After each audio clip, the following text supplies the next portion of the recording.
ingon ko nga dili gid. Ayaw pag ingon nga woman, trans woman aron kay dili gid lagi. Trans woman ta. Ako mura kay bayot man ko, di man gyud ko woman niya. Mingon na ba din sila? Di man ka woman, yung ano nagsulot man kag pambabay. Sulot ko pambabay kay bayot ko. Di ko woman, bayot. Oh, di ba? Ikaw di ay woman di ay ka, Ginoo ko. Oh, di ba? Grabe baya kayo kag kananaang sus di na nako istorya. No, di ba? Nagsulot ko pang babae kay bayot, di ko babae, bayot. Unya maingon mong woman sus marusip, abi ninyo. Kanang mong respect, panamin mo sa inyong kaugalingon kay wa mo'y respeto sa mga babae. No nga murag makigtupong mo sa ilang katungod. May naay wa man may nakigtupong unsa pa man di ay. Viral karon ang mga postings niya pagkahuman mga baruganan nga diin ang trans woman is a woman.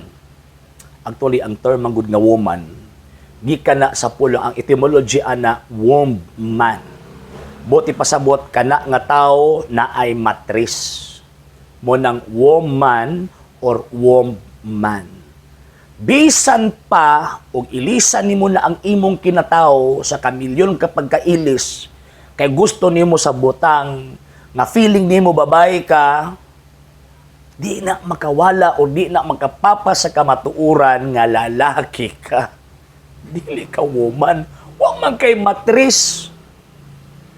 Musugot kag sa dili. Nya ikaduha ang atoang gender wala nagabase sa feelings. Nagabase na sa ato ang natural nga aspeto sa dang gipakatawo ta sa ato ang ginikanan. Paggawas nato kung naa kay kining atsa or nabatay tawag ining luso o lalaki ka. Paggawas nimo og nakabuak na babae ka. Ngano man kay mao na gimbutan sa Ginoong Dios nga mataw ka sa ingon ana nga imong gender. Og again, duha lang ka gender ang naa sa kalibutan. Woman and man. So again, ang woman gitawag siyang woman tungod kay naa siya womb. Mabitaw. Again, womb man.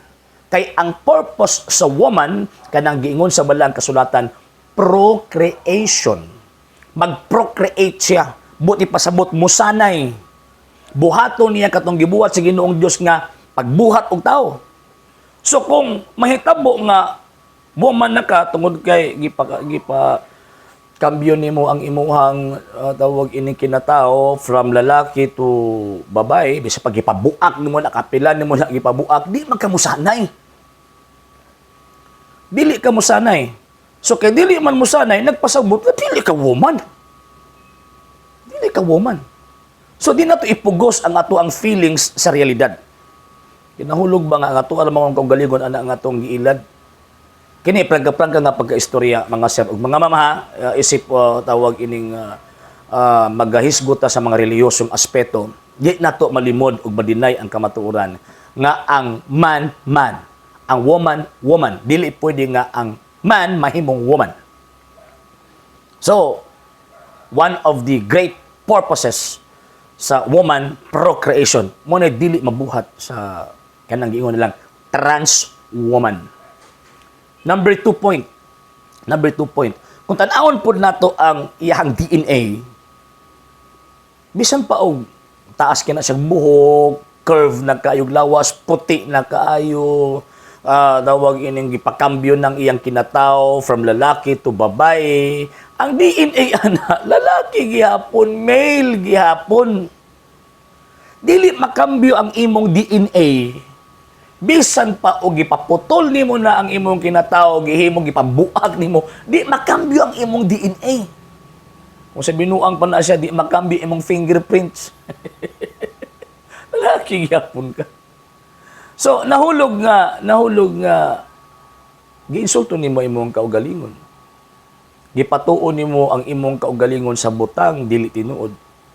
Ang ato din is realidad. O nato ang iskutan, realidad. Kana duha lang ka puntos. Woman o kadang ato ang pagtuos sa realidad. Woman o pagtuos sa realidad. Kung musupa ka ni ining maong gitawag og duha, kinahanglan mapatan-aw na ka sa psychiatrist. Kay mohog ba nga, mingon ba nga, kuan ko, feeling na ako, kay Superman na di ko. Dili pwede. So every existence aning kalibutan na naay function. Ug ang function sa woman procreation. O sa may function sa trans woman.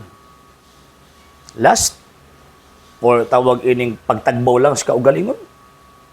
Dili na mo oy magkasunod sa kabubuton sa Ginoo. Remember, what na nag-exist aning kalibutan nga kita may nagusto. What na nag-exist aning kalibutan na kita naghimo. No sir, no ma'am. Naatay origin. O kanang origin nato, kanang source of life mao ang Dios. O kabubuton sa Ginoong Dios, man and woman lang ang naa, walay gitawag og neuter. So unsa may inyong una-una mga sir ug mga ma'am bahin ng butanga, comment lang mo sa comment section. Okay? Sa hindi pa po nakapag-follow sa mga pages po natin, i-follow niyo po yung mga pages po natin, RJ Horolanciano II, TV Apolia Punto Argumento page, Kuya Apologist TV page, and RJ's Vlog 2022. And pwede rin po kayo mag-send po dyan ng Facebook stars. And also, sa ating po mga channels, sa hindi po nakapag-subscribe, i-subscribe po ninyo yung mga channels natin, Dalay Catholic, Apologist International Official, RJ Sano II TV, Kuya Apologist TV, and Barrio Kawayan Religious Forum. And pwede rin po kayo mag-send po dyan ng super sticker, super chats, and super thanks. And maraming salamat po sa mga kapatid at mga Katoliko na always pong tumutulong sa programa po natin. Maraming salamat po. Nang dahil po sa tulong at suporta po ninyo, ang programa pong ito, until now, andito pa rin po sa social media.